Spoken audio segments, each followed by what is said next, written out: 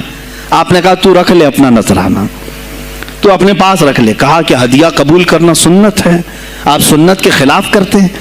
غوث پاک نے کہا اللہ ایک تھیلی لیا اور اپنے بغل میں دبا کر کے اس کو نچوڑنا شروع کیا تو اس سے خون ٹپکنا لگا۔ خون اتنا ٹپکنے لگا تو حاضرین مجلس دم بخود رہ گئے، خلیفہ مستنجد باللہ بھی دیکھ رہا تھا۔ غوث پاک نے فرمایا ابھی تو یہ ایک تھیلی ہے، میں 10 کو نچوڑوں گا تو یہ خون تیرے دربار تک پہنچ جائے گا، تیرے دربار تک پہنچ جائے گا۔ تو مجھے وہ اشرفیاں دینے آیا ہے جو تو نے غریبوں کے مال کو چوس کر کے حاصل کیا، تو مجھے خریدنے کے لیے آیا ہے۔ اگر مجھے تیرے خاندان کی حرمت کا خیال نہ ہوتا تو میں آج پورے بغداد کی نالیوں میں اسی کا خون بہاتا۔ خلیفہ مستنجد باللہ بے ہوش ہو گیا، اور اس کے بعد جب ہوش آیا اس نے توبہ کیا اور آپ کے ہاتھ پر بیعت بھی کیا۔ اب اس کے بعد وہ خلیفہ ایسا پاک ہوا، نظر غوث جو پڑھی۔ اب اس کے بعد دربار خلافت کے حالات کیا ہو گئے سنیں۔ میں آج سیاست پر بات کر رہا ہوں۔ اب خلیفہ مستنجد باللہ کا دل جب صاف ہوا، 8 دن کے بعد وہ حاضر آیا، کہا سلطان الاولیاء اے شیخ عبد القادر جیلانی آپ حکم فرمائیں کہاں کس طرح کا گورنر رکھنا چاہیے، گورنر کس طرح کا ہونا چاہیے آپ نے۔ غوث پاک نے اپنے خلفاء کو حکم دیا کہ لسٹ بنائی جائے، اسلامی سلطنت میں گورنر کون ہوگا۔ لسٹ بنی، کہا وہ ہوگا جس کی تہجد قضا نہیں ہوتی، وہ گورنری پر آئے گا جو سنت رسول کو ہلکا نہیں سمجھتا ہوگا، وہ گورنری پر آئے گا جس کی نمازیں کوئی قضا باقی نہ رہی ہوں، اس لیے کہ جو اللہ کا قرضہ باقی رکھے گا وہ لوگوں کا بھی مال کھا جائے گا۔ آپ نے لکھایا نام، خلیفہ مستنجد باللہ نے آپ کے اشارے پر گورنر پورے تبدیل کر دیے۔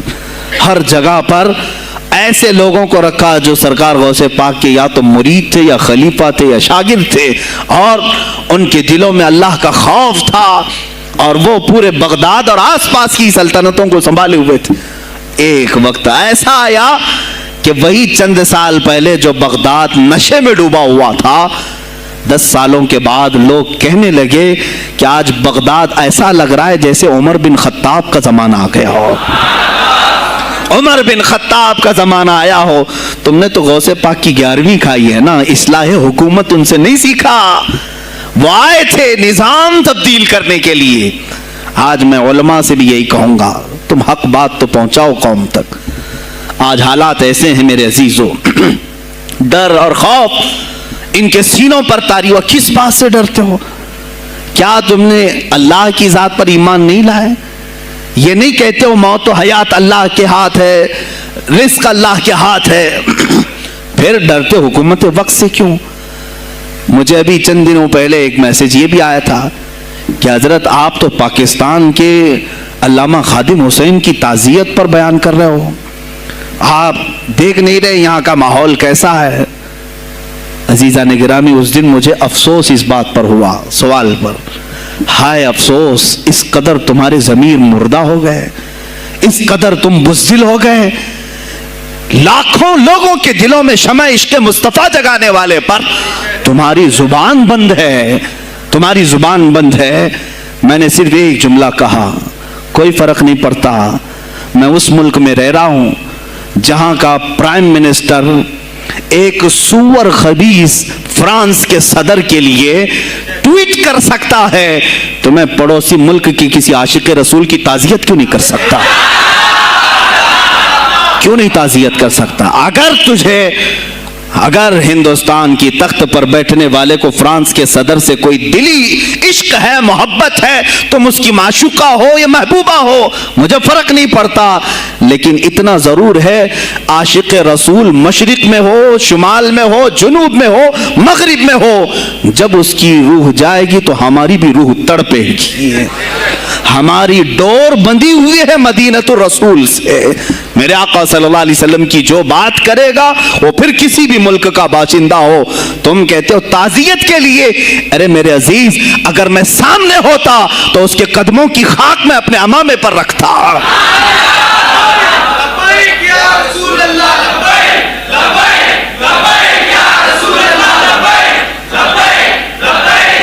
عزیزان گرامی وقار، یہ بہت خاموشی ہم نے اختیار کی، بہت خاموشی، کوئی بات نہیں۔ تم دیکھو گے حالات خراب ہونے کی جو شکایات آج کر رہے ہیں علماء، تم سب کے سب جاؤ گے۔ مجھے ابھی بچوں نے بتایا کوئی کانگریس کے لیڈر کا انتقال ہو گیا تو پیر صاحب تعزیت کے لیے باہر کھڑے ہو گئے، باہر آ گئے، ہم ان کی تعزیت کرتے ہیں۔ ڈوب مرو چلو بھر پانی میں، تمہاری گدی پہ ہی مر جاؤ۔ تمہاری زبانوں پر جب عاشق رسول کے لیے تعزیت کے الفاظ آنے میں ہچکچاہٹ آتی ہے، کون سا عشق رسول، کون سا کلمہ تم نے پڑھا ہے؟ غوث پاک کی اگر تمہارے اندر ذرا برابر بھی نسبت ہے تو میں کہوں گا میرے عزیزو، سلطان الاولیاء غوث پاک عاشق رسول ہی نہیں، فنا فی الرسول تھے۔ میرے نبی کی بات پر اگر کوئی انگلی بھی اٹھاتا، آپ یا تو اپنی کرامت سے اس کا منہ توڑ جواب دے دیتے۔ کسی عیسائی نے صرف یہ کہا تھا میرے نبی عیسیٰ افضل ہے، وہ مردوں کو زندہ کرتے تھے، آپ کو جلال آیا، کہا محمد افضل نہیں ہے اس لیے کہ وہ مردے زندہ نہیں کرتے تھے، آپ اس کا ہاتھ پکڑ کر قبرستان لے گئے۔ میرے نبی پر بات کرتا ہے، میں تجھے زندہ کر کے دکھاتا ہوں۔ اپنی کرامت سے مردے کو زندہ کر کے دکھایا۔ اب بول کون افضل ہے، عیسیٰ افضل ہے کہ میں افضل ہوں؟ تو نے تو عیسیٰ علیہ السلام کو مردے زندہ کرتے دیکھا تو نہیں، لیکن عبد القادر کو سامنے دیکھا۔ غوث پاک نے کہا میں اپنا موازنہ عیسیٰ علیہ السلام سے نہیں کرتا ہرگز، لیکن یاد رکھنا میرے نبی پر اگر زبان کھولے گا تو عبد القادر اپنے قدم سے اس کو جواب دے گا۔ وہ جواب دیتے، آپ کی زندگی ناموس رسالت کی حفاظت کے لیے گزری ہے۔ سلطان الاولیاء غوث پاک رضی اللہ تعالیٰ عنہ کی بارگاہ میں جب ایک سوال آیا کہ لوگ کہتے ہیں نبی ہر جگہ کیسے حاضر ہو سکتے ہیں، آپ نے خود کر کے دکھا دیا۔ کوئی صاحب آئے، کہا ہمارے گھر دعوت ہے آپ تشریف لائیں، کہا ٹھیک ہے آتا ہوں۔ تھوڑی دیر بعد دوسرے آئے، کہا ہمارے گھر دعوت ہے آپ آئیں۔ سیم ٹائم پہ کئی 70 لوگ آئے، سب کی دعوت قبول کی۔ دوسرے دن شام میں لوگ آ کر کے فخر کر رہے ہیں آج میرے گھر شیخ عبد القادر جیلانی آئے تھے، دوسرا کہہ رہا نہیں میرے گھر آئے تھے، تیسرا کہہ رہا میرے گھر آئے تھے۔ ایک وقت میں سب گھروں پر کیسے؟ سبوں نے کہا انہی سے پوچھتے ہیں وہ کہاں گئے تھے۔